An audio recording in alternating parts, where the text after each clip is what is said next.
I think we're good to go. Awesome, cool. So, Yeah. yeah, Ravi, thank you for being in the DNA of music. I'm very excited to talk to fellow drummer from Oh, different my culture. pleasure, Pedro. My Yeah, pleasure. Thanks so much for asking me. no, my pleasure. And I've seen you play like many times while I was in Toronto, and then now that we are all in this halted situation all over the world, how are you dealing with it? Like on your end, like I know that you have an institute where you teach music, and you have a bunch of different music projects. So how is it going for you right now? Well, to be frank, so far things have been really good. I was really, of course, disappointed at first that all of my work for the next few months has been basically canceled. So, and then just the general uncertainty of, well, are these things going to get rescheduled and when is it going to be, normal again, sort of, and what is the normal?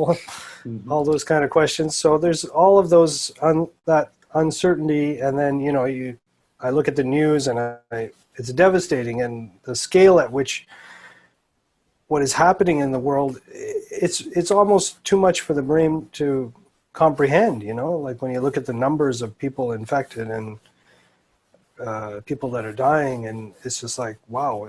So I find it much easier for me just to focus on small tasks every day. So one of the things I've been trying to do is digitize all of my lessons that I've had over the last 35 years. Oh, wow. Yeah, and sort of put them, um, all the repertoire, drumming, tabla drumming repertoire into Word files, and store them on my computer on a hard Hmm. drive. So that's been, that's a lot of notes. So that'll keep me busy for a long time, doing that. And I, I've been, of course, practicing a lot on my own. I've been teaching lessons because I also teach at York University and Humber College. So those are, I have a couple of weeks to finish still. York is almost done. And then I have private students that I'm continuing to teach through Zoom or Skype. Hmm. And um, and I'm also really enjoying all the free content that is going up. Like Zakir Hussain has been doing a free tabla class on Friday mornings, Oh, okay. Uh-huh. on Instagram. And then my teacher, the great Anindo Chatterjee, has also been, he did a live workshop this morning. So uh, that's been like amazing, to be able to sit and learn from the great masters, the grand masters of the tabla. So uh, yeah, I feel like in a way the technology is really making this quarantine a lot easier for us. I believe. Yeah, for sure. Yeah, and it's interesting you mentioned about the like these masters like going live and doing classes. Sometimes they are people they have always thought of maybe I'll learn this thing online someday, and like you always keep postponing those things, and even people that have never really been, especially in like traditional music, there's a lot of people that are very, let's say, camera shy, so they don't really Mm, get online, they don't have an online presence, and even though people have been telling them, oh, you should have your page, you should do some live yeah, things, yeah, and everybody's doing that, which is I think is great, and I think whenever this is done, yeah, I think it will be a great new habit for the world music community, right? So it's yeah, I think it's going to be a very cool thing.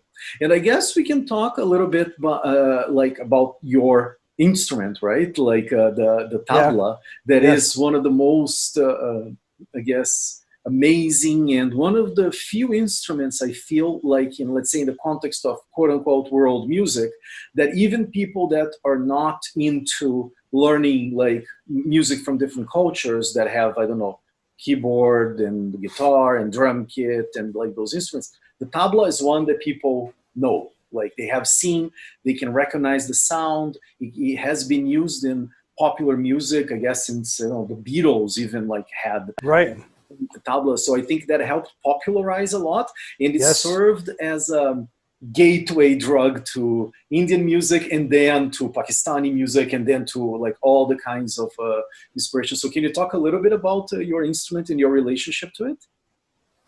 Yeah, like for me, I grew up basically mostly listening to classical Indian music, mostly because my parents are really into Indian classical music. And even though when I was, basically a toddler, we moved from India to Canada, my parents still continued to bring musicians over here and hold concerts and help them to tour and stuff. This was in back in the early '70s here talking. So I got to meet and interact and listen to a lot of the great masters. Like in 1986, Zakir Hussain came and stayed at our house in Thunder Bay where we lived. And at that time, he wasn't as a big mega star like he is now. So, but it was just for me an incredible experience to meet him. And And you were how old, more or I was less? at that point 16. Oh, okay. Hmm. Yeah. So And that when was your first contact with the tabla? Was it around there, or was it before? No, the first contact with tabla would have been way before. Like even when we were in India, my dad used to host concerts. Mm. Oh, I see. Okay, so it has always been in your life, Yeah, like in a way. Hmm. and my uncle Pandit Nikhil Ghosh, he was a very great master in Bombay, and he and um, my dad had a very special relationship because my dad really was totally loved Indian music, Indian classical music, and he basically Nikhil Ghosh was related to us because he married my dad's sister. Oh, right. So we had this musical connection as well as a family connection. And so whenever my dad organized concerts in Kanpur, he would always ask my. To be the tabla player, you know. Uh-huh. So that I would have been listening to, when I was a baby, you know. And yeah, so that would have really been the first exposure to tabla. Hmm. I guess though, my mom sings. She sings, basically devotional songs and stuff, and she also composes music. And so we used to always have family music sessions at home, but I didn't really get serious about playing the tabla until my early teens. So like I was saying, when I was 14, I met Anindo Chatterjee. When I was 16, I met Zakir Hussain. So those experiences are kind of what made me want to take it more seriously. Although I was already playing, Hmm. some tabla, before then, because my older brother, who's 12 years older than me, he had learned tabla. My dad had learned a little bit of tabla, just to be able to play with my mom. So I had some basic things, but Hmm. that's my early teens is when I thought, oh, I really want to go and learn this from a master. Oh, that's amazing. And then did you go to specific school to learn? Or you got the different teachers to teach you? How was that learning experience? Well, in tabla, it's there's these different styles, and so it in the beginning at least it's good to just go to one person and really get your hand settled on the drum, because otherwise if you go to too many different people, people are going to tell you to change your Hmm. position of your hands and things like that, and then that just is going to make things more difficult. So from the beginning, I used to go to India, to Bombay, and live with my uncle, and I learned from him during my summer holidays. So that was the beginning of my training, was apprenticing with my uncle. Hmm. So those were, yeah, I would say some of the most memorable and best times of my life, because it was just carefree, not having to make money and all those kind of things, and to go and be there with my uncle, who I loved and respected so much, and to wake up and listen to him practicing, and then have lessons with him, and I just felt it was such a privilege to be in that musical atmosphere, you know. And And I know that for tabla there is a lot of like very like I guess like the darbuka also like a very like oral tradition that you have your master, like someone that will teach you, and then you go through the learning with them. In the case of darbuka, there is very little, let's say, standardized like even notations or things like that. But I don't know how it works with the tabla. I know that, as you mentioned, there will be different techniques and all those things.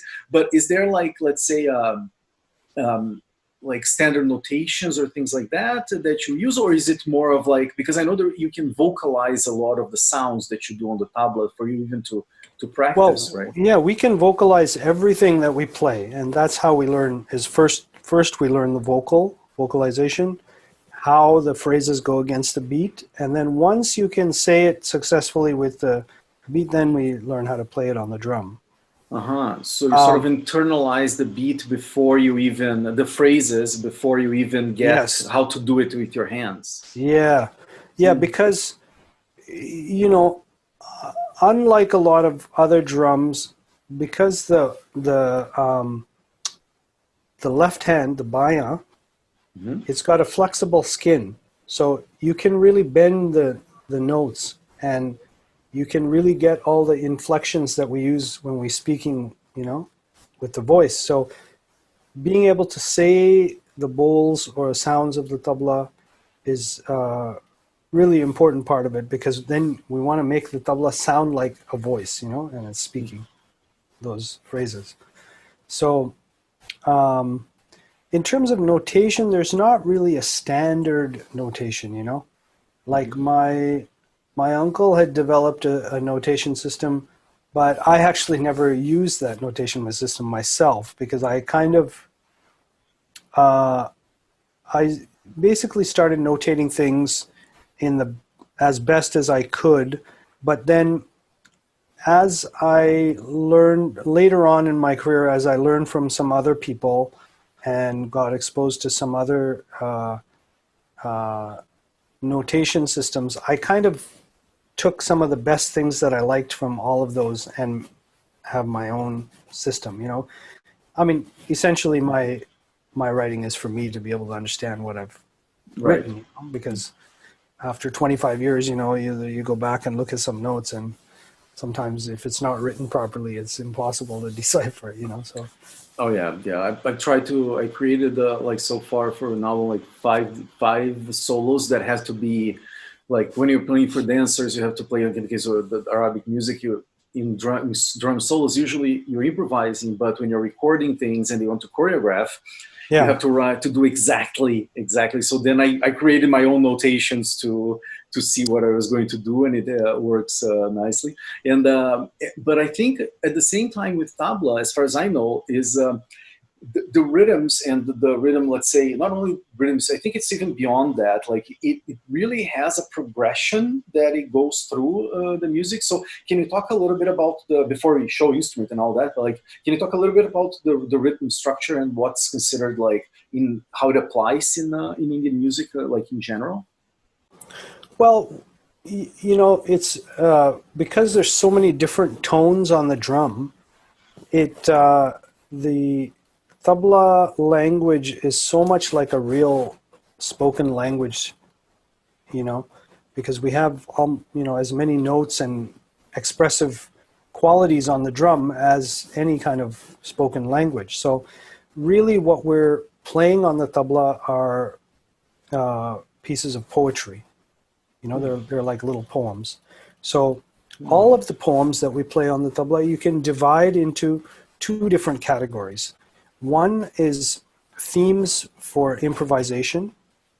So you have a theme, and then usually what you learn from your master is how to improvise on the theme. So it's like a little solo. You take this theme, and you can make this variation and this variation and this variation and this variation, you know. And so and then you learn how to end that bit of improvisation. That's called a tihai, Hmm. where a phrase is repeated 3 times, and you know, it comes back to the one. And so by learning these solos, we're trying to absorb how the master came up with these variations, and then hope eventually be able to make the variations yourself, and then to be able to improvise and make the variations while you're playing the qaida, you know. And so there's this type of composition is called the theme and variation composition, and then there are other pieces which are like little poems, like a sonnet or something, where you're playing it exactly as it is, Oh, okay. you know. And those pieces, you still have room to interpret, you know, like if you hear 10 different people play the same piece, it's going to be different, the way they play it, the way they accent, different accents, different, but the phrases of the piece are still the same, you know. So those are, I mean, to really break it down, this is what we play on the tabla. And it's so interesting because it's so different. Like I never thought of this relationship with the voice that makes it such a like unique percussion instrument, right? Because you're thinking in terms of poems, it's a very beautiful way of seeing, and also it's a different interpretation of percussion. And also, I think tabla, you actually have specific tones for each. For each of the drums, right? Like Yes. there is one that will be like the tonic, and it will be a specific thing. The other is, I think it's like, you know, on a fifth or something. I'm not sure exactly, but that's different than other percussion instruments that they are like they're not tuned, right? You don't need to. Not as pitched, yes. Yes, not pitched exactly. Yeah. Yeah. So yeah, so in the case of the tabla, it has like a specific like pitch that is tuned to, and then you have to change. I guess that's why you're always like tuning it depending on like in between songs, I guess. Yeah, the thing is that the like in classical music, if I was going to play with a instrument or vocal, for the duration of the concert, the instrument or the singer would be singing or playing in the same pitch. Oh, okay. From the same tonic note. So, like for instance, most sitar players will play at D. Most male singers sing at C sharp. Most female singers sing at G sharp, you know, or A. And so like that, for the duration of the concert, so I would only really have to bring one drum, you know, Thank God. Yes. It's in modern like music where I have to bring like multiple drums usually, right? Oh, interesting. But the thing with the tuning is that there are no mechanical parts on the tabla. You know, there are no lugs. It's basically goat skin that's held in place with leather straps, you know, and so it's very susceptible to change, you know, from even slight temperature changes, even from the hand. You know, you play certain techniques. Certain techniques put a weight and heat on the drum in a certain way that makes the pitch of the drum change, you know. So that's why you see during the concert, especially if you're in a theater and you have stage lights, the tabla player is constantly having to tune. Right. Huh, that's interesting. So I guess maybe we can it would be a good segue to actually show the drum, if that's cool. Yeah, then I have them right here. Yeah. And it's interesting to see the musicians at home with in their environment, in their natural habitat when they're not on stage. And the other thing that we should mention to people also is that the tabla is actually something usually you sit on the floor and the instrument right in front of you, right? It's yes. You don't really sit on the on a chair or anything like that. It's something that people would sit on the floor and play, right? Yeah, we have to sit on the floor, which makes it, you know, challenging because you have to be able to cross your legs and you know, be able to sit like that for a couple hours. So that's definitely one of the challenges of playing this instrument. So these are the drums. Yeah. This is called the tabla or the daya, and this is called the baya or dagga. These are the two names, and that's how they sound. And in the middle, because I know you mentioned like goat skin, and in the middle it has Yeah. that membrane. What is that material? I never know. That's made out of basically overboiled rice, and it's mixed with iron powder and other, I guess, secret ingredients that the drum makers have. Hmm. Oh, And interesting. they apply it in layers, sorry, to the skin. And it basically adds weight to the skin so that the drum rings for longer, you know? Ah, interesting. So that's what, and so this is actually applied like on top of the skin that has been placed on the drum. It's not cut out, right? No, No, yeah, it's on top. it's a black paste, and they put it on, and they have a big smooth black stone, and they keep rubbing it in, and then and there's probably about 8 layers of it on here, and then it hardens. Oh wow, amazing. Yeah, Yeah, cool. I didn't know that. That's awesome. yeah, Yeah, so maybe you can show like a little bit of like the sounds that are possible in the drum so people can take a look at what's going on. yeah. So on the right hand drum, the main sounds that we play are na, tu, tak, tin, um, and then on the left hand side we have ge and ka. And then with this we can make little words like dirikitatak, dirikitatak, dhintaranada, titikatagadiginada, gintargadagada. So like that. This is the sort of language of the tabla.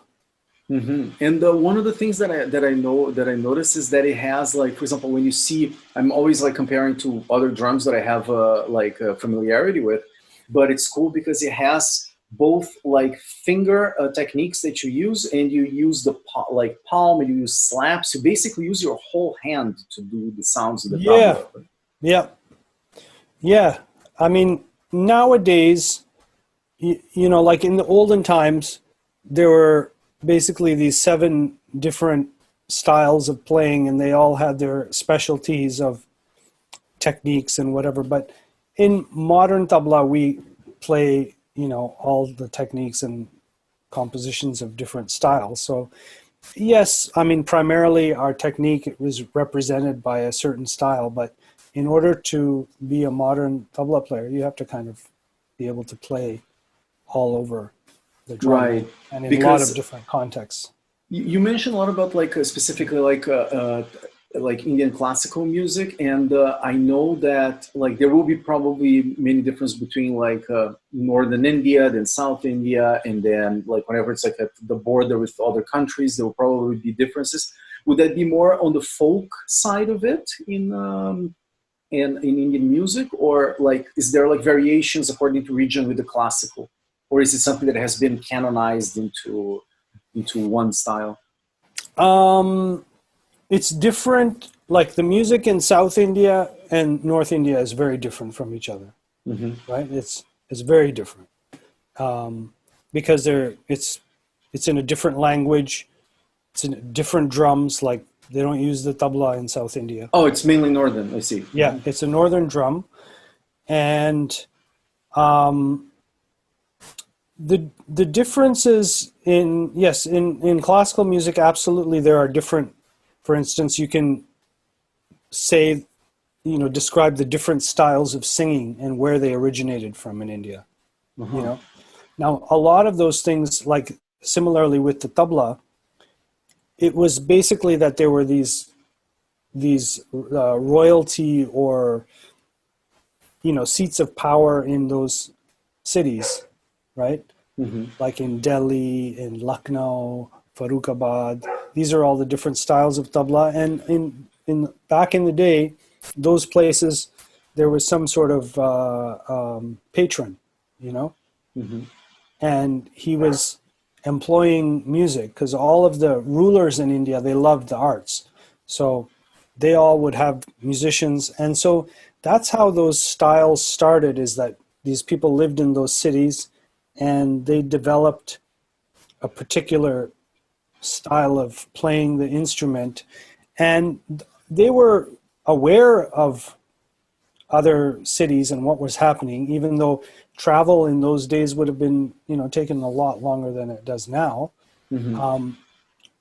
And being aware, though, of what other people are doing, they would try to definitely make what they're doing different, Hmm. from the other people. Cool. And so the other thing that I noticed, like that, whenever I see like tabla being played, it's the speed that to create even those like those small phrases that you're doing. Like they're very at the same time they have this very, let's say, for lack of a better word, very like meditative element, but at the same time, it has this like speed that actually makes this flow. So I was just wondering, like, how the ornamentation would work when you're already like the actual phrase is already something very fast and complicated. Can you? I guess what I'm asking is like, can you show a little bit of like what would be, let's say, a bass, as you were mentioning before, like a bass, let's say, phrase or poem or something, and then what would be like an ornamentation on top of it, so you can have so people can hear like what it could sound like. Yeah, well, I'll give you a demonstration of a couple of different things. For instance, this is called Tintal, and it's the basic rhythm cycle that is used in North Indian classical music. It's a 16-beat cycle divided 4, 4, 4, 4. So it's basically going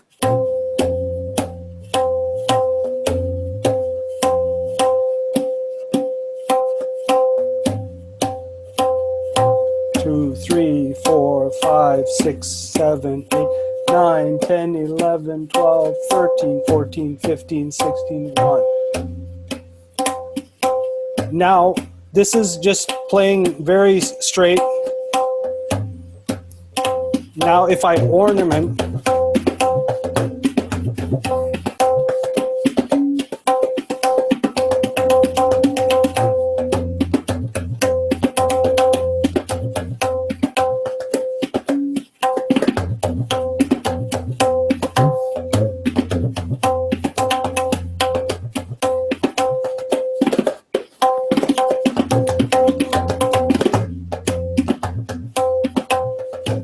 so Mm-hmm. you can hear how, and yeah, there are times when, of course, you want to play very clean, and there are times when you want to ornament and make it more Mm-hmm. busy. Yeah, that's one of the things that I think it's so fascinating about with the tabla, that it really, without being necessarily louder, but it fills if you need, and then it gets back to the bass beat. In the case, for example, this is like a 16 count, so I assume that the music, like the melody part that would go on top, either a singer or an instrument, that would actually go following this specific like 16 cycle, right? And Yes. probably it's like a samai in Arabic music, that they would actually, all the accents would be the main accents in the melody itself, and then of course you play around. But I assume then the song would go into these 16ths, and repeat and repeat and. Yeah, and as the drummer, we always have to follow the singer, right? I mean, so even though the song might be in a 16-beat cycle, like predominantly the songs in 16-beat cycle, the melody will start on the 12th beat of the cycle. Oh, okay. You Mm-hmm. know, so the pickup is 5 beats long, right? Ah. Into the Ah. one. So that you have to keep in mind, so that because sometimes it sounds nice if you end your phrases after a little solo, you end your phrase on beat 11 and then catch the cycle from beat 12. Oh, interesting. Huh. So that's another element that makes, like, I guess whenever, like, let's say you were trained in another kind of music, or if you're even like exposed to it, that there is always something that it sounds like you don't know exactly what's going on, because you don't know like these conventions, right? These structures. Yes, yeah, there were definitely, yeah, some of those things were definitely And then, there are also the standard Tintal compositions are like that, but then there are many, unique compositions that often start in some other place in the cycle. Right. Yeah, Right. but that's the other thing that is so interesting that I think exists a lot in Indian music is that there is this interest in having, at the same time, okay, the structure, but you have this uniqueness, like play with the actual structure of the music. To as you were saying, I guess with as is a voice or a poem, you're not going to always start on the one, always start on the always finish on this chum, and always finish the same way. Yes. You will have this unpredictable nature that will enhance the story that you're trying to tell. Yeah. And as the role of the tabla, originally was probably more as timekeeping, right? Mm-hmm. And then eventually the tabla players themselves developed the drum to a really high extent. Like in the family of drums in India, the tabla is actually relatively young in Mm-hmm. that it's only a couple of hundred years old, Mm-hmm. whereas there are drums that are thousands of years old in India.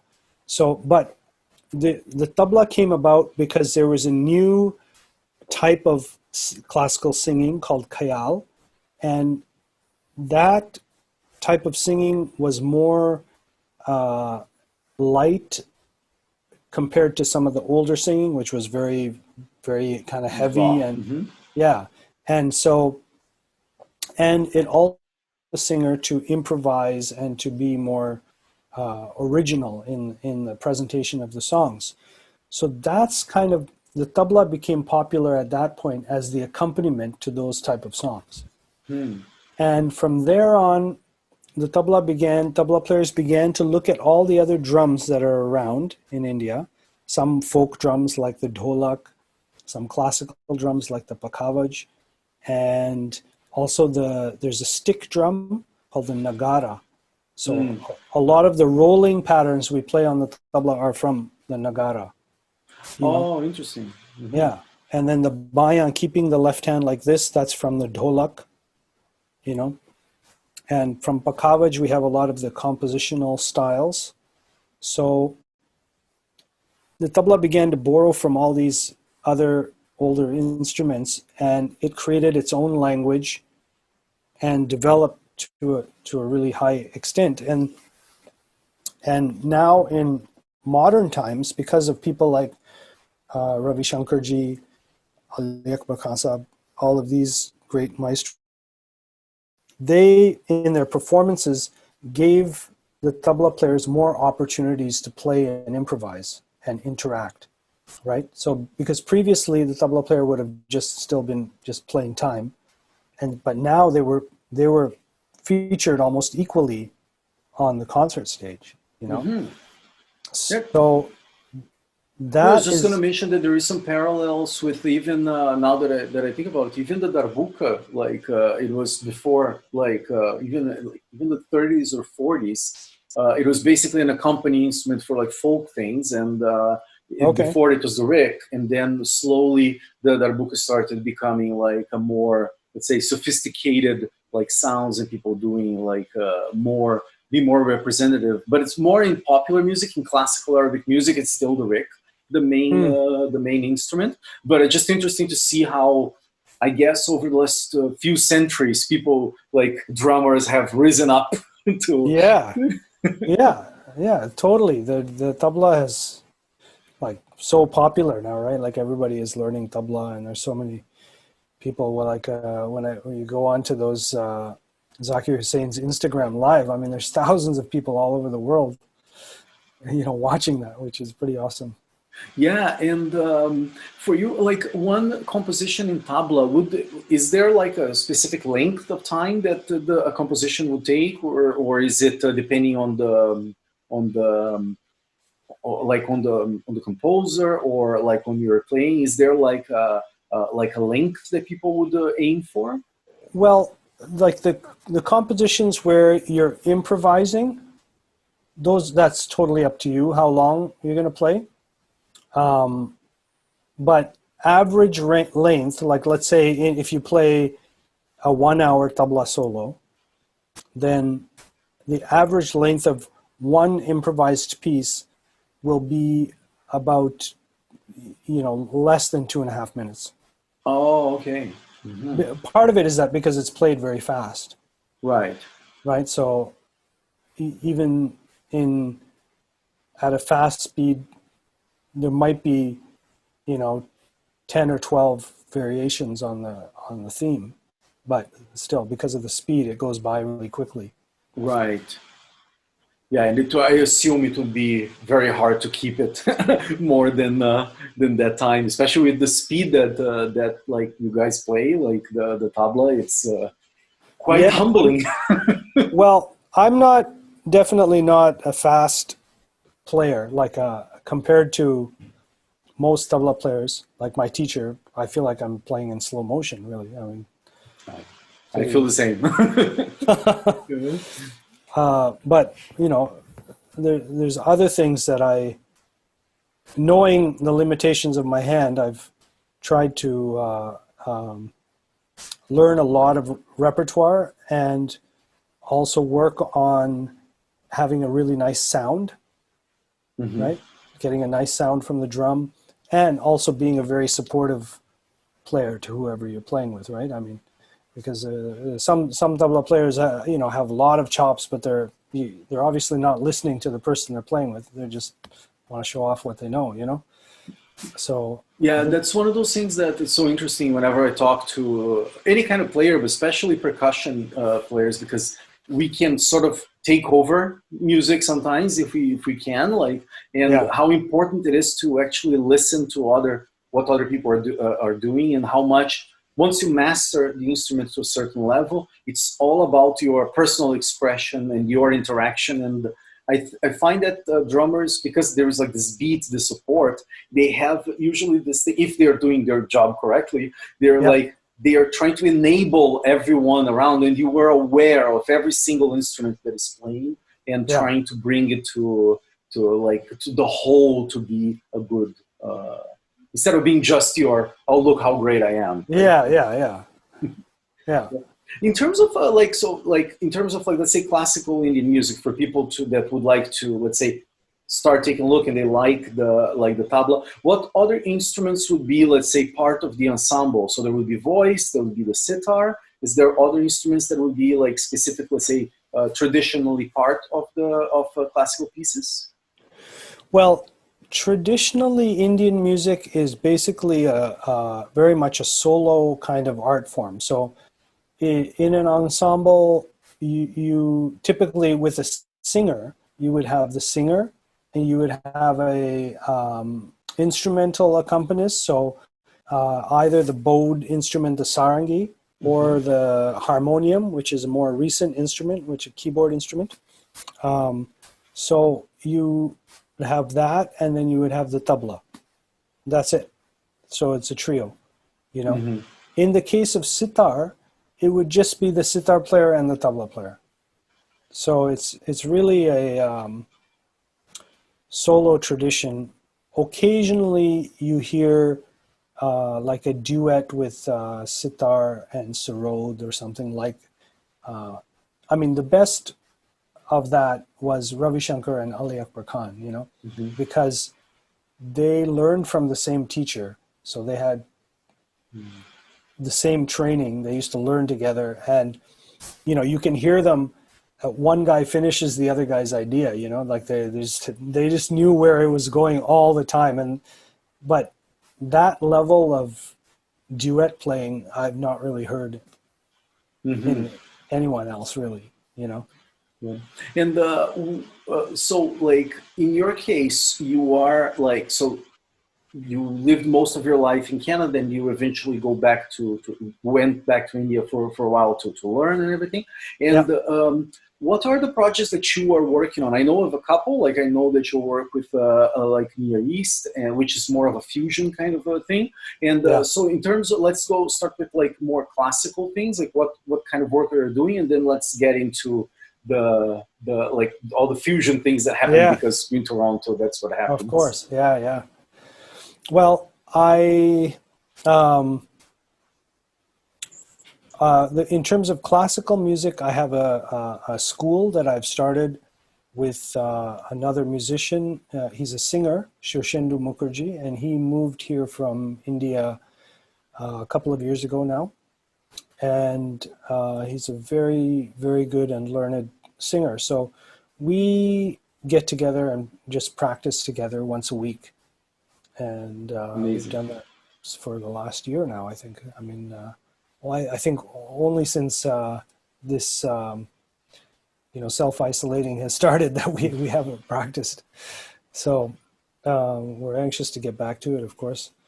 But that for me is just, to get have an opportunity to play traditional music every week like that at a high level. That's just that makes my week for me.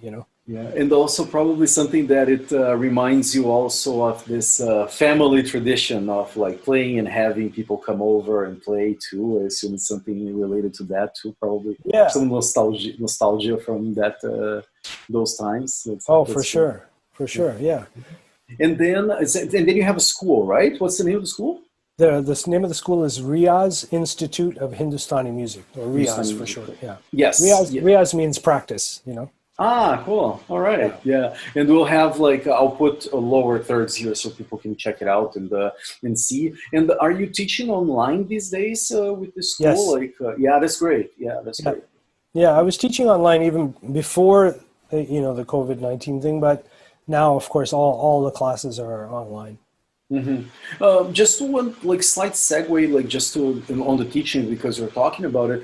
Um, how difficult it is to because like for example even for me and my wife Yana that teaches dancing, we have like online platform for many years now like where she teaches, and I find I was actually thinking of creating a course for drumming like for darbuka, but specifically thinking of like fusion music and like using like that instrument in other kinds of music except for, along with Arabic, but I find it so difficult to gauge how the progress of people from completely online. At least after you are already, let's say, like after already have proper technique or in certain things, the person can sort of like self-diagnose a lot of things. But Yes.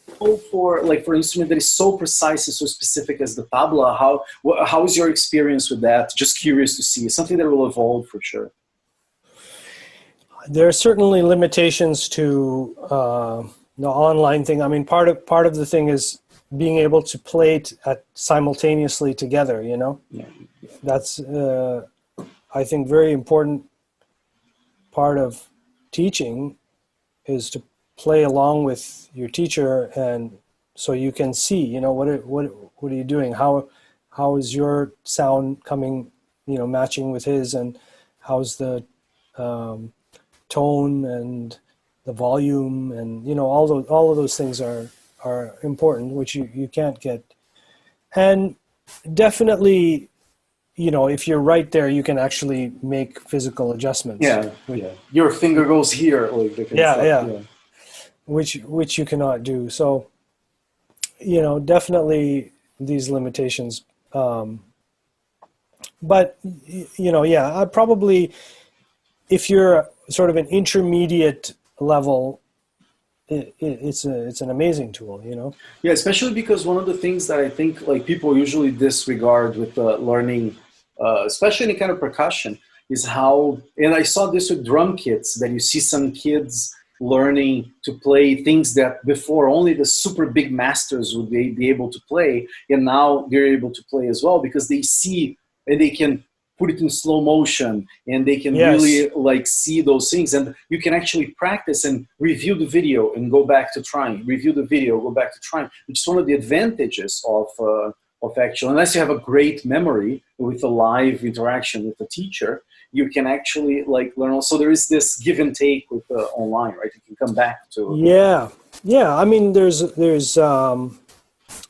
I know in Indian music, a lot of the older masters some of them were even against recording, and learning from recordings. They were always just about the live experience, developing the memory, like I was asking my teacher, because he has a very eclectic style. Like he's taken things from a lot of different players. I said, like, how did you do that? Did you develop that from listening to recordings? And he said, no, my family couldn't even afford a record player, at the time. So we had no device at home to listen to recordings. So you would basically have to go to the concert, listen, and be able to come home and remember and do, Wow. replicate, right? So that's, I mean, that's requires a certain amount of mental sharpness that I think we might be losing in the YouTube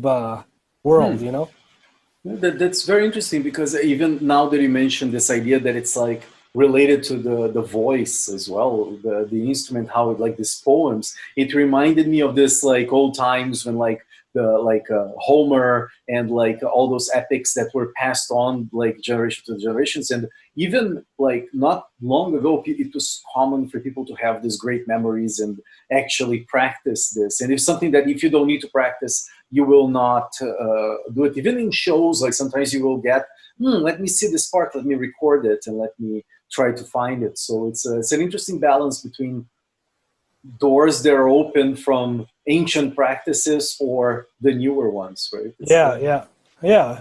It's an interesting time we live in because I mean, I definitely love YouTube because of all the stuff that's on there and being able to access, all this amazing music.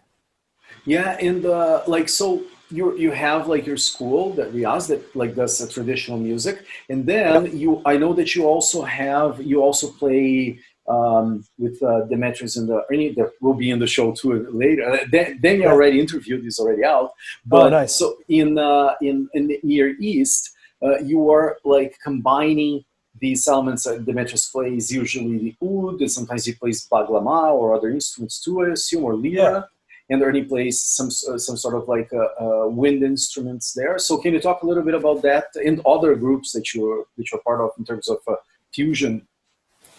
Well, Near East is kind of a bringing together of a lot of different Eastern traditions. I mean, like North Indian music, what we play in North India, is itself a type of fusion music because the Mughals started coming to India in the 12th century, and their influence in North India, and that is why the difference in music and culture in North India and South India is because of the Mughals. Mm-hmm. So that influence of Iranian and Turkish music on North Indian music is really pronounced and important. So it was kind of an imagining now in this day and age in 2020 if those cultures interacted together now, what would it be like? So that's kind of what I think Huh. Near East is. That's what our goal is. Oh, interesting. It's like a re-encounter based on something that actually happened in Yeah, northern. That's like cool. for instance, African slaves and music went to Brazil and Cuba. Now, some of those people are going back to Africa and looking at some Hmm. the places where they came from and looking at the original music, because that music changed when it went to those places, you know, Right. and so it's kind of like that, it's an it's now we have all this access to so much stuff, Yeah, and like all the repertoire. Even sometimes I remember listening to a few of your, because I even recorded like a video of one of your yes, things, and one of your like for your CD. I remember that I was thinking like there are some parts that even reminded me of some Sufi music and some like some Sufi inspired, like at least that's the some of the melodies and let's say the general vibe of the music. It got me a little bit reminded me of some of those things, especially like in Persian repertoire and some Turkish stuff too, because they sort of like, especially in Sufi music, they really got combined. And then it's like, oh, cool. And the cool thing is also when you can hear like the oud and the tabla, which are so specific sounds. And yeah, then when they get together, they get this interesting synergy because whenever you're hearing oud, you usually will hear like more, let's say, Middle Eastern, like percussion Yes. instruments together. But then with the tabla, it gets this interesting, like new kind of sound that you can really, um, you feel like you're in a different place than, let's say, traditional music. It's like inspired by those things, but it really Yeah. gets together. Yeah, and I like the way the tabla and the oud sound together. You know, the oud also has this sort of percussive Yes. kind of element to it, so it I think it works really well with the tabla. Yeah, and I know for that group you compose a lot of the music, and a lot of the music is also very, very. You have a theme, and then you guys like trade from each other too, right? Yeah, we have improvisation, and yeah, we write music that is because we're writing the music. It's not we're not playing traditional music or claiming to play traditional music at all. We're playing our own original music, which is influenced by all the traditions that we love and listen to. And what's your one thing I asked Damien that I'd love to hear like your thoughts too, like in terms of composing, how is your process for like composing music? Like we can talk a little bit about how you do it for tabla, and also how you do it for whenever you are playing with other musicians. How do you approach that? Well, composition for me is also a process of exploration of music and learning. That's kind of the way I approach it because I didn't really learn formal composition from anybody. I did take some composition classes when I did my master's in music at York, but before that, I basically learned how to compose by listening to music that I like and trying to write something that is similar, you know. Uh-huh. And so that's kind of how it started with me. And then exploring different rags or melodic patterns, exploring different rhythmic patterns, trying to take things from the tabla, rhythms that I play on the tabla, and write a melody to it so that the tabla and the oud or whatever the flute is, we're all going to play the same rhythm together. So those are some of the ways that I get inspired to write music for, at least with Near East. And then with other groups, I've tried other things. I've tried writing some blues pieces and with another band that I'm in, and to write It's the So more Long Seven, I melodic. think. Yes, yeah, Yes. Solon Seven. I've also tried to write a couple of flamenco type pieces, and so I listen to a lot of music, and then uh, I try to take things I like from that music, and then involve things from my own background from Indian music into that. I mean, the same way that we as players, I'm sure if you hear somebody play the darbuka, some nice thing, you're gonna Yep. want to take that, right? I mean, that's kind of the same thing with composition. I try to listen to a lot of different things. I like a lot of world music, like West African music, Cuban music, Brazilian music, Middle Eastern music. Like so much interesting rhythms and melodies in all those countries. So Yeah, that's one of the things that I wanted to ask you. Like for the tabla, how do you approach, because it has so many, like, let's say, specific structure and so many different like notes and systems for it in yeah. Indian music that is already, let's say, ingrained in your mind. How do you approach, let's say you want to work on a different kind of beat that is from, like, I don't know, like I don't know, Arabic or Brazilian, Cuban, or whatever you're working on.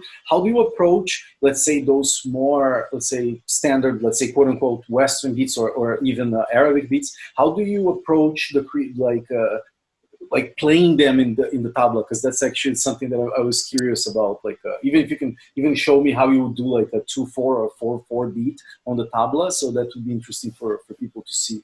Yeah, I mean, one thing I like to play is the like the shift to telly rhythm. Yes. Uh huh. So Uh,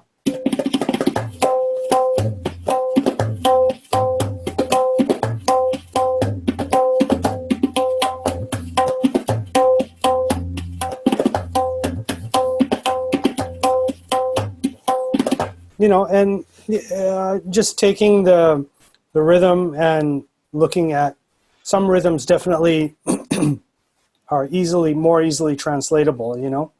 Yeah, like this family of like fours and eights, like shiftateli, or like sometimes they sound a little bit like maksum too, like Mm. doom tak, Yeah, yeah. like those kinds of things. It's a very they're like this kind of groove that in Middle Eastern music is very like popular, and they sound like really cool, and I think it's part of the even for me to try to do sometimes I was trying to do some 6/8 on Persian music on darbuka, and Oh, yeah.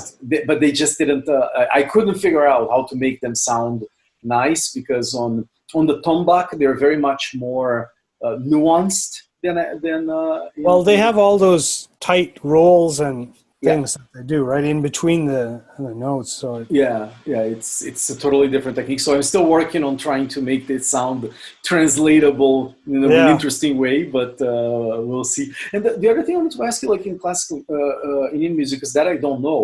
Um, the scales, for example, like we have in Western scales, like the people will be probably tired of listening of me talking about it, but it's important to know. Like you have like major and minor that has been canonized in Western music. Then you have the maqam in Arabic and Turkish music, and in Persia they actually have a different system. It's sort of maqams, but they have different ways where they put the quarter tones. And I don't know how it works in Indian music. Like how do the scales work? Well, Indian music is also all sort of modal like those systems. We call them rags, Mm-hmm. and we don't really have microtones, but we have what are called shrutis. Mm. So a shruti is, for instance, in a certain rag, the third note might be flatter than it is on the tempered scale. Right. And so I know the natural third is already flatter than the tempered scale, but But, it may be even flatter than that. mm-hmm. Now, where that is up to the individual singer. Ah, oh, interesting. So it's So not like codified or we're using Bayati scale. It's like we're using this scale, but yes, it see, will be that's changed. where it's different from microtones. So for instance, if you were learning from a teacher, your teacher may show you where he or she feels it, and that's where you will learn it. But as you become your own artist, you might feel it in a slightly different place. Even from performance to performance, it may be different. Ah, it's amazing. But during the performance, it should be, The same, right? otherwise, it's going to be out of tune, right? Right. So, Ah, so interesting. That's why I guess it's also like this influence of like being a solo tradition, because then you have this like structure, but then you find where your like specific like tonality will be, yeah, right? So, yeah. interesting. Yeah. And in Indian music, at least with this, I forgot the name. The one that is the one that is more of like that is like a keyboard sound. I forgot the name of it Yeah, the already. harmonium. The Harmonium. harmonia, yes. So on the harmonia, it has a lot of like very, let's say, it has drone sounds. Is this then a new addition to Indian music to have like this continuous sounds that expands, or would it be exist in different places before, like in music before? No, actually, the drone sound is coming from the tanpura, which Oh, okay. it's a four-string instrument. It's usually somebody in the back playing it. Nowadays, everybody's using these apps because we have the drone apps. So, Right. but even with the drone app, many musicians will prefer to have the app and the one live player on stage, Right. to Yeah, to play that give instrument. the feel, Yeah, right? To because the you do get harmonics from the actual string, that really fill the sound when you go to a live concert for the drone. right. Cool. So yeah, I didn't know that. Cool. All right. Yeah, the harmonium is a newer instrument because the keyboard instrument is not a traditional Indian instrument, right? Because Yeah. you cannot play the shrutis Right. on a keyboard. That was actually, I believe, brought to India by French missionaries, Huh. and it somehow now is really part of the Indian fabric of musical fabric. You know, so you cannot take it out, but still there are certain people who are against the use of it in Indian music. You know, because it is this foreign Right. and Yeah. it's, you know, you can't play the in between notes, and because in Indian music you hear a lot of bending between notes, you know, and Hmm. that's just not, it's physically impossible on a keyboard instrument. So Right. Yeah. It's so interesting that like how, as you were mentioning, that even in like northern India you have already it's a mix of cultures already. Even if you have like the Mongols and the Turks and the Persians coming, and it just depends what you consider traditional, whatever specific time scale you want to choose. Because if it was, I don't know, like 500 years before, it would have been different.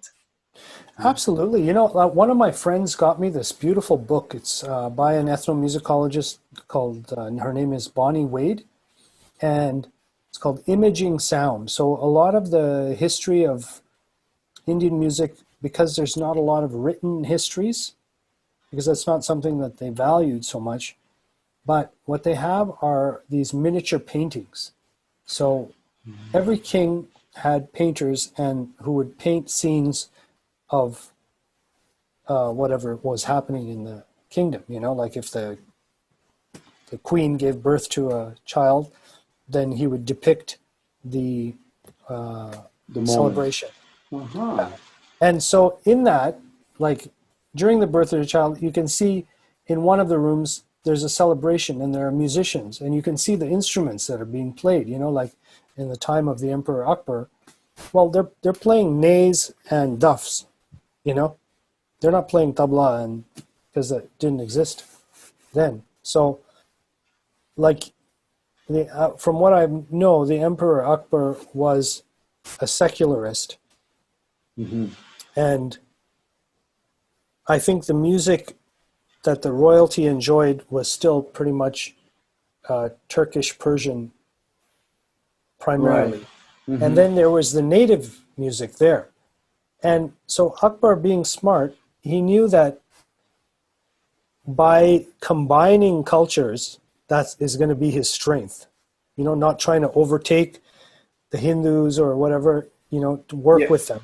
So he literally, I think, said, okay, you guys, I want you to Get together. yeah, get together and come up with something new, you know, and that's what started this. That's the original, you know, fusion music.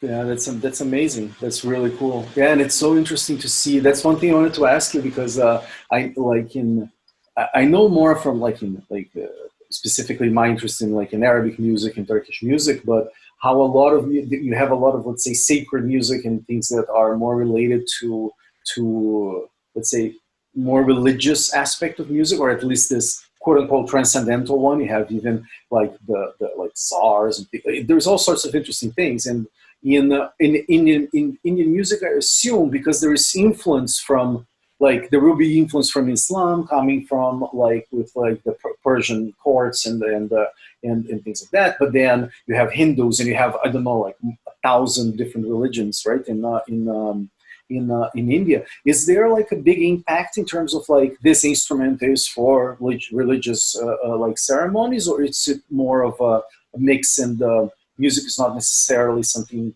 that would be identified with a specific religion? Do you know something about that? Uh, How that Indian works? classical music is something that is non-religious, I would say. Hmm. I mean, um, because you see the practitioners are divided amongst probably equally amongst Hindus and Muslims. Right. So, and in fact, the spiritual music of both Islam, the Sufis, Hmm. and the Hindus, the Bhakti movement, had a huge impact on the music, you know. Uh-huh. So So there was a fusion even in the, let's say, the religious expression through music, I assume. exactly, because you can hear a Muslim singer singing a song which is about the praises of some Hindu god, and you can see a Hindu singer singing a song that is about Allah, you know, and that is the way the tradition is. Yeah, that's beautiful. Yeah, that's Yeah. really cool. I mean, really, any differences amongst Hindus and Muslims is purely created by the government to divide people. And music has been one way in which this is, there has been really no division at all, you know? Yeah, and it's interesting. This I'm going to check out this book that you mentioned about because of course I have interests in like photographic representations of musicians and things like that. So it Oh, would be yeah. interesting to see how they were doing it and how today it's the, let's say, some of the earlier remain, like the only remains we have, because we don't have some of the instruments because they will degrade, right? Like they're made of Yeah. wood and skin. So Right. very very interesting that that's how an ethnomusicologist would, or an archaeologist would approach. And that's something that would be interesting to talk about. So besides playing, you actually have a master's in ethnomusicology, right? Yes. Yeah. And you were studying specifically like Indian music and tabla, or were you doing something else? Um, I was researching mainly the development of the tabla and its prominence as a accompanying instrument. So kind of like what we were talking about at the beginning, where the tabla went from just this timekeeping element to more and more soloistic and having more and more freedom in expression. So that's kind of what I wrote about, like sort of how did that happen and the socioeconomic things that allowed for that to happen. Mm-hmm. Cool. And I know that because I was like, it's one of those things with, like that you have to sort of like read on a bio because I didn't know, but you actually have an undergrad in literature, right? In English Yeah. literature. Yeah. So how did that come about? Like, Well, frankly, I my parents wanted me to get an undergrad, so I was just doing that to keep them happy. right. Yeah. But I went to advertising and I finished only because my parents said, second year I was already, I don't want to do this anymore. And they Yeah, said, oh, yeah, just finish your undergrad, it will serve you, that kind of stuff. right. Yeah. Did you have, especially because of this like idea of like the poetics of the instrument and the voices and the poetry, that do you find like this some interest in, let's say, stories and mythology, or let's say, or of a narrative from a literary point of view? Has this influenced you in any way, like in terms as Oh a yeah, composer, as a musician? I would say yeah. Mythology influences me a lot. I love mythology, and part of the thing is that when I was doing my undergrad, I encountered Joseph Campbell a lot. You know, so that really turned me on to that, and a lot of my early music compositions were influenced by mythology. Yeah, that's Um, cool. yeah, and poetry, of course. I mean, poetry is, you know, um, I like reading poetry, Rumi, and you know, all kinds of poetry. I mean, for the undergrad, I had to read all kinds of things, you know, T.S. Eliot and all those sort of things. So Right. it's yeah, definitely influenced um, Do you have any my. favorite like stories, things that come back to you like again and again, or something like that? But I'll give you an example. Like from my experience, I'm always, since I read this book called The Buried Book, that Okay. is about the discovery of the epic of Gilgamesh in Oh yeah. the 19th century. Right. And it tells, because we didn't know about the story of Gilgamesh, the oldest Yeah. story in the world, until the basically 1850s, when Yeah. they dug up in Nineveh and all those places. And I always thought like what would be, and they found some tablets actually that were supposedly, as far as we know, some of the oldest compositions, because they actually put in cuneiform writing some version of a written system. and then they sort of like recreated. But of Wow. course, you don't have idea of tempo, you don't have exactly which instruments will be played, so there's a lot of speculation. But at least the relationship between notes is known. And so I always had this image of Gilgamesh in my mind for some music. So I don't know, is there any like thing that goes back to like that? I'm just curious from like a creative point of view, if there's images or things that come back to you, get to your mind that you would like to work on or you have worked on. I don't know. It's a sort of a strange open-ended question, but for a Well, fellow person interested in mythology. yeah, I grew up with this set of comic books that's put out by this company called Amar Chitrakatha. Okay. And Amar Chitrakatha, they had a bunch of different collections of comics, and I had like a pretty large collection of them. One topic is all stories of mythology, Indian mythology. Amazing. One is like one's comic book versions of the histories of significant people in India, you know. And then another would be, the tales, before the Buddha took human form, he took many lives as in the form of different animals and liberated the animal kingdom. Ah, huh. So those are called the Jataka tales. So they're kind of like Aesop's fables in a way, like they're animals about animals, but the Buddha taking the Incarnating form, it. yeah, incarnating as a monkey or whatever, and then teaching the other monkeys about selflessness and things like that. So I think this probably had a huge influence on my love for mythology, because it was all such great stories. And so those things and the images of those comics and from those stories, I think, play a huge role in my life and how I Huh, that's amazing. It was my very life. cool. Yeah, thanks for sharing that because that's yeah, Yeah, that's very cool. It's so interesting how sometimes we go super deep into like the music of this or trying to get like and then there is all this waves of influence that come from other areas like even including comics, right? It's so interesting. yeah. Very cool. Yeah. So what's next for you? Not to take too much more of your time, but like in terms of like what's next for you in terms of, I mean, assuming this zombie apocalypse will end soon with a nice like resolve for all humanity. Yeah. What are your next plans? Are you going to record new things? Are you working on with these groups? Is there anything else that you're working on that you'd like to mention? Yeah, well, a couple of groups that I'm in, we are working towards recording. So that's something that's exciting right now. It's coming up. And I guess a bunch of things that were supposed to happen next month, like my school, we were trying to do a festival every year and bring my teacher from India and feature local artists and stuff like that. So that we got a grant, but now it doesn't look like any place is going to be open, right? So yeah, I hopefully we'll be able to reschedule some of these things for the fall. Hopefully things will be back to normal by then.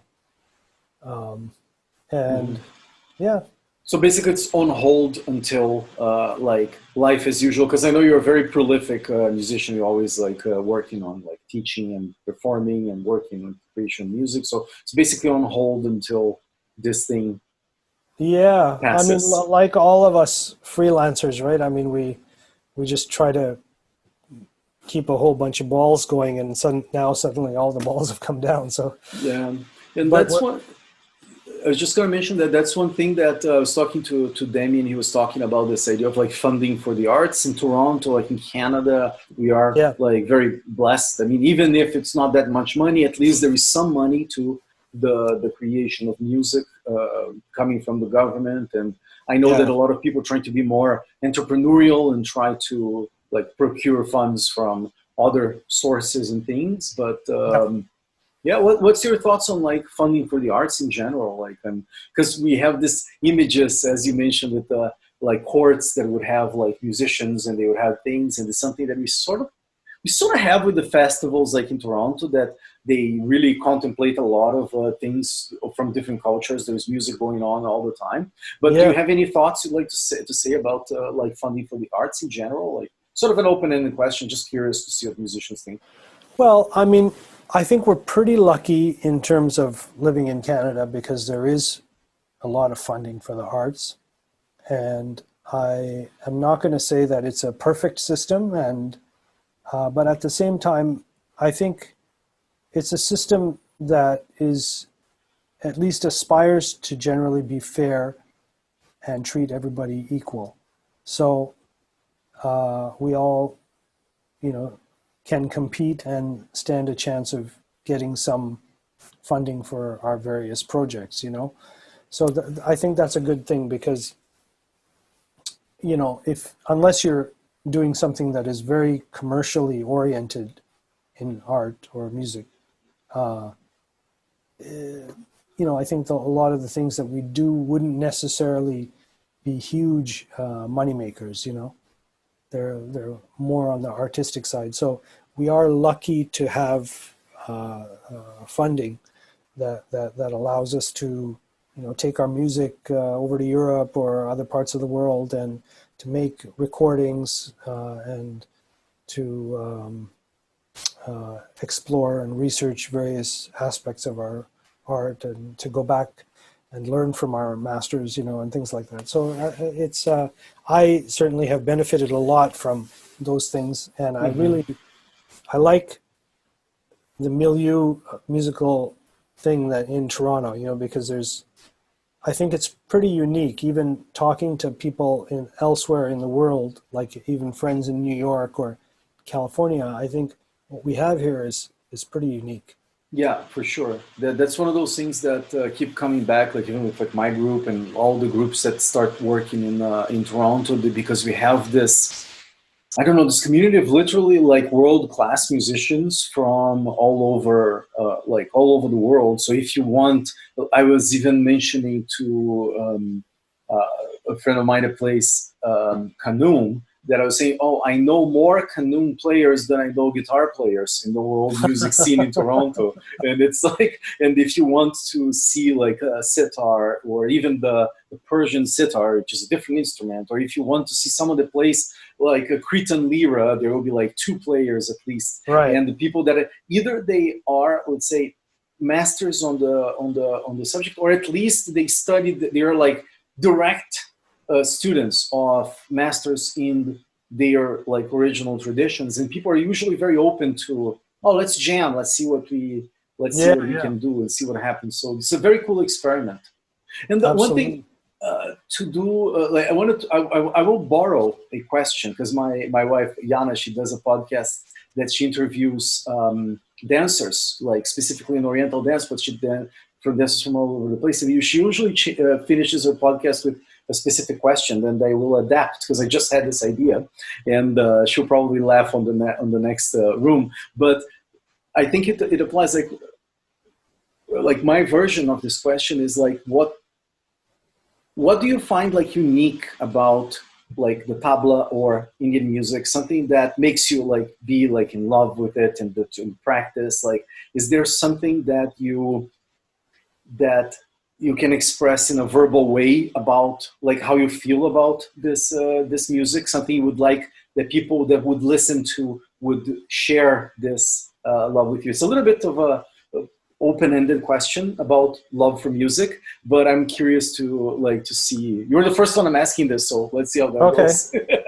Well, I think the thing about Indian music that fascinates me is the amount of detail and information that goes into even, you know, 30 seconds of music, and uh, to try to get that and to get that and produce it with ease, right? Not Mhm. be struggling, but to be able to do it with ease that's what keeps me going, like because I wake up and I think, oh yeah, I got to do this, I got to work on this, and I got to work on that. That's amazing. That's the thing that I love about it. I think is even after so many years, and what I like is my teacher who has toured all over the world and played with all these other great masters, like he played with Ravi Shankar and all these people, but he still has this drive to keep working on these different things and wants to constantly learn. So Uh-huh. Yeah, that's I find amazing. it very inspiring. Yeah. Cool. That's a great answer. Great.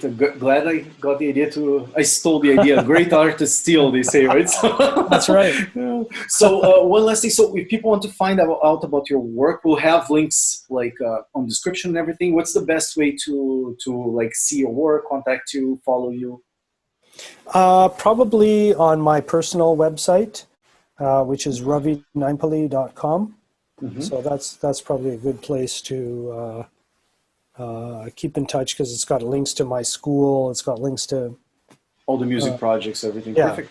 Awesome. yeah, Okay. yeah, Awesome. Ravi, thank you so much. I really, really appreciate it. It was yeah. Thanks amazing. for A having me. pleasure to So, talk to you. Yeah. yeah, Takes a likewise. pandemic to get us together, but awesome. Cool.